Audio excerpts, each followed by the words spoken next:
The issues that we've been dealing with primarily focus around housing, affordable housing for those in our community.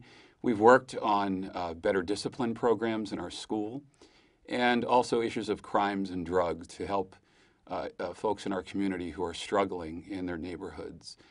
We've also worked in our jails to come up with programs to help those who are struggling with addictions.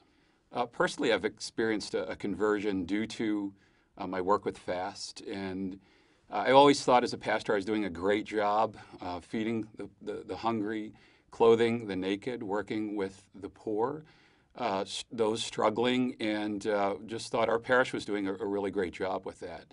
But through some folks I've dealt with, through DART, through CCHD, and some of the local pastors involved in organizing, I've come to experience that I was only doing part of the gospel mandate that Jesus had told us to do.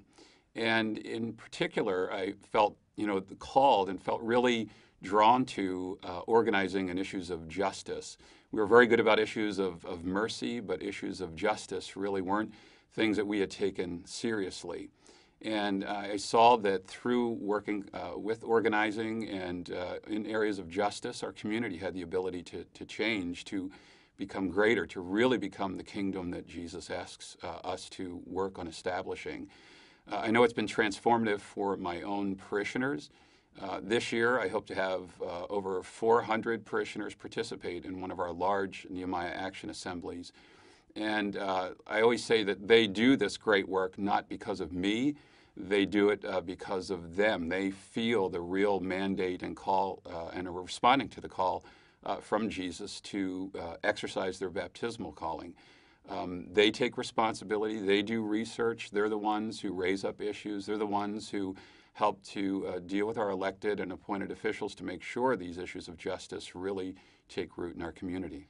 I have a friend who said if we did more justice, then we would have to do less charity. And I think that really is what we're all about in trying to work on justice issues.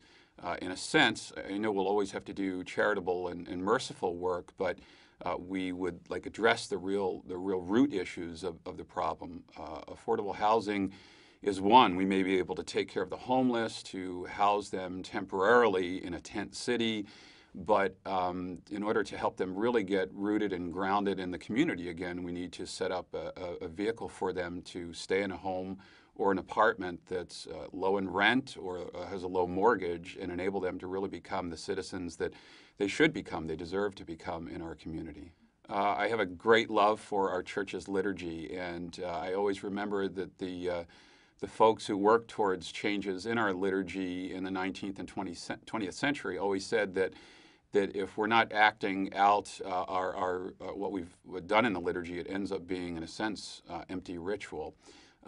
We're told at the end of Mass that the Mass is ended, go in peace, but also to love and to serve the Lord. And Father Radcliffe had said one time that we go to Mass to be sent. We're sent out into the world to be Christ for others, to be merciful, to be instruments of justice.